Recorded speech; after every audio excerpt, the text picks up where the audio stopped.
Or I guess more to the point is that I don't think what he said provided a lot of comfort. At least it didn't to me. I've given you some of my opinions as to what was said, what wasn't said, and where we stand as a result of what President Biden did yesterday.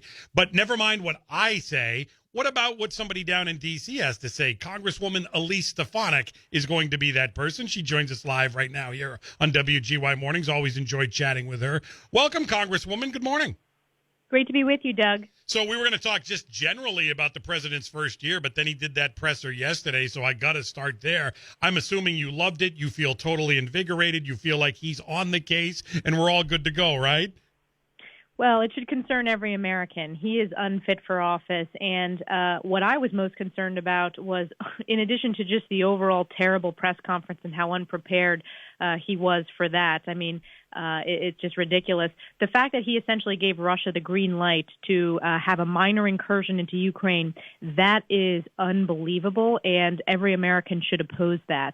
And our feedback from our allies, our feedback, according to recording from State Department officials, was just shock about how that essentially is giving Putin the green light.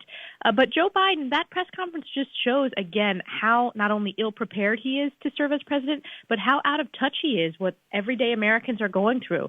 Inflation, the fact that we continue to have a supply chain crisis. We continue to have skyrocketing crime, not only in New York State, but across the country as a result of his failed agenda. And he wanted to blame Republicans. But what I think is really interesting, Doug, is this past week we saw that it was Democrats that opposed his far-left agenda. Democrats in the Senate who have torpedoed, his top priority in the Build Back Better agenda. So he said yesterday, and with what preparation he did, they clearly thought, okay, say this a number of times and somehow this will mean something. What are Republicans for? What are Republicans for? You tweeted out this morning that you were going to be on with me, and one of the first responses to your tweet, this guy says, well, will you tell us what Republicans are for? I know this is a softball, Elise Stefanik, but what are Republicans for? I'm happy to tell you what Republicans are for. Republicans are for the United States Constitution. Republicans are for lower taxes. Republicans are for a balanced budget. Republicans are for a strong military and a strong national defense, peace through strength, not the weakness we are seeing from Joe Biden and House Democrats. Republicans are for freedom. We are against unconstitutional mandates. We will continue to speak out against unconstitutional mandates. We are for the family. We are for education controlled at the local level. We are for parents' role in education as opposed to what Democrats are for. So it is a very clear contrast, and the American people understand that. It's one of the reasons why Joe Biden's poll numbers have fallen so fast and so far, farther and faster than any first year of presidency in United States history. Just on the voting issue and the bills, the two bills that have now stalled and failed, here's what Republicans in general are for, right? We're for voter ID, as is much of the country, obviously. We're not for felons voting. We're not for early voting that carries like months in advance. We're not for non-citizens voting like they're doing in New York City. The idea that Republicans don't stand for anything, we do, and everybody knows it, too, and a lot of the American people do on that, and that's why it's so disingenuous when he says that stuff. It is disingenuous, and the vast majority of the American people support our views on election integrity and election security. You talk about voter ID. That is something that the vast majority of Americans support. And even earlier last year, you saw Democrats kind of realize that they were attacking voter ID, but that's so out of touch with reality. In New York State, we are seeing the absolute overreach and unconstitutional allowance of illegals to vote in New York City municipal elections. Americans don't support that. Republicans don't support that, and we will continue to fight back on those issues. The other thing that's in the bill when they talk about the voting rights agenda is a federal takeover of our elections. It also includes taxpayer-funded campaigns. I can tell you that the hardworking families in the North Country, they don't want their hard-earned dollars to go for campaigns for AOC, Bernie Sanders, Nancy Pelosi, and Joe Biden. As candidates, we work hard to earn support, but the last thing we need is taxpayer-funded campaigns and commercials. That would be to the tune of hundreds of millions of dollars. So today is the one-year anniversary of the Biden presidency, and I think if you told Democrats a year ago, like, hey, what's it going to be like in 2022, they would have said, this got done, that got done, and hey, we're making great progress, and we're done. We're undoing all these sort of things. As you look at the 1 year of Biden, I mean, obviously we know you don't like it, but even I am shocked at how ineffective and how many problems we have and how much he's not able to deal with some of this stuff. You're spot on. Let's remember, a year ago, Joe Biden at his inauguration talked about bringing the country together, talked about bipartisanship. They had an opportunity to do that. Instead, they did the exact opposite. And the American people are the ones who are suffering. It's crisis after crisis. You know, if you look at the public health crisis, Joe Biden promised to shut down the virus when he was campaigning.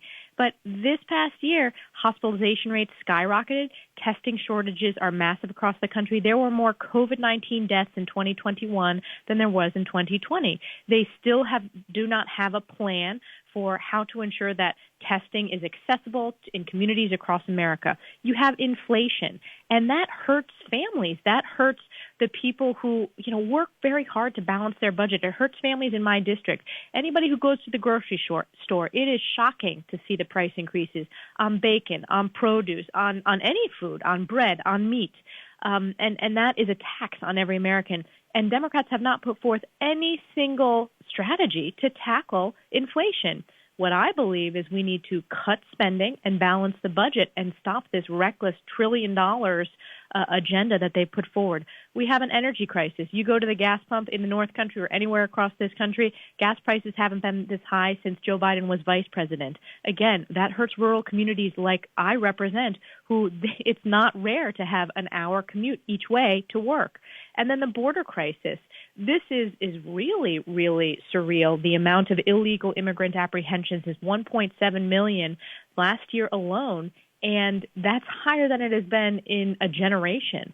Yet there's no focus on border security. And I know, oftentimes the media will want to say, oh, that's just a border state issue. It is not just a border state issue. That impacts my district. I represent Border Patrol officers who have been transferred from the northern border down to the southern border over and over and over again. It's hard on their families. It's hard on the public health aspect because they've gotten COVID. And then here we are, as President of the United States, national security, you're responsible as commander-in-chief. And we've had multiple crises, and we're on the precipice, unfortunately, of another crisis. And rather than a strong American voice, again, yesterday, President Biden essentially gave the green light for a minor incursion from Russia into Ukraine. That is unacceptable. It was disappointing that he wasn't asked about it, considering the thing went for 2 hours. But it would have been nice if somebody had said, listen, you said after this terrorist attack down in Texas that how did that guy get a gun?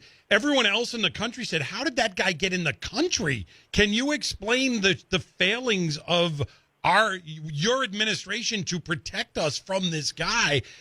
And to me, that incident sort of represents the disconnect we have right here. He went to the fallback, playbook say it's about guns, when everybody else is saying, that guy was on watch lists. They were watching him in England. How did we let him get in here? Absolutely. I think you raise a really important point, but it's just a result of the open border policies, and it's just been a disaster from the very beginning of the Biden administration. And I will tell you, it has been shocking how much it has unraveled, how quickly.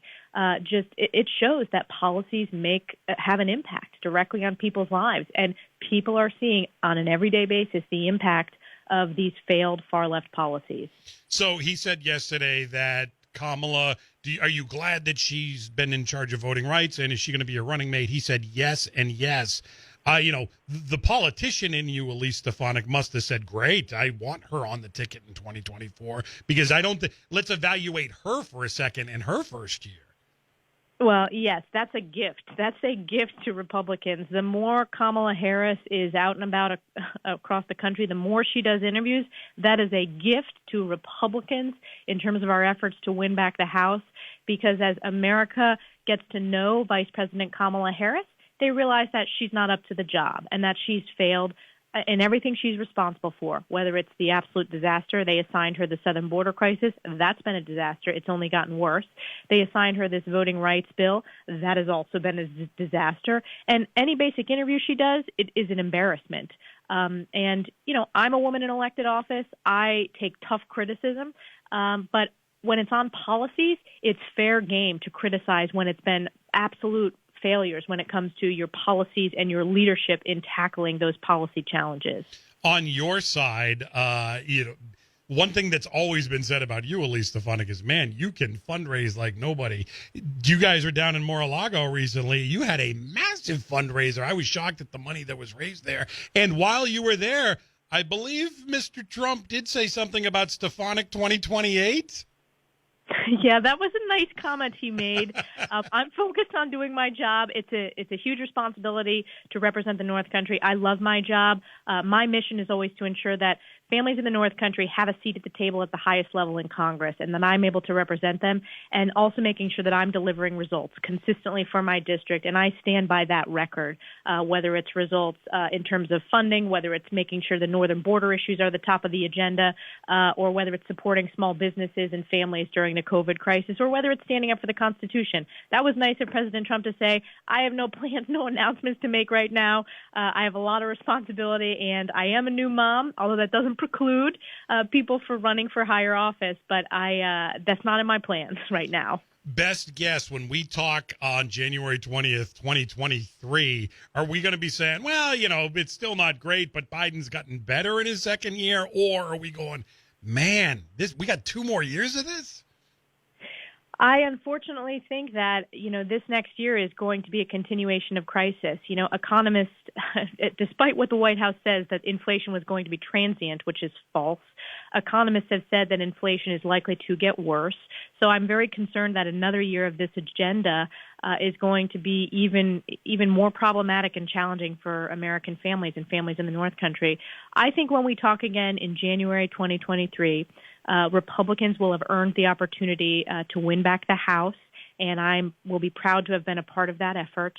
And we will focus on standing up for families. We will focus on making sure that we have a balanced budget, reining in this out-of-control spending, standing up for the Constitution against these unconstitutional mandates, making sure that our kids are in school across the board, no exceptions across the country.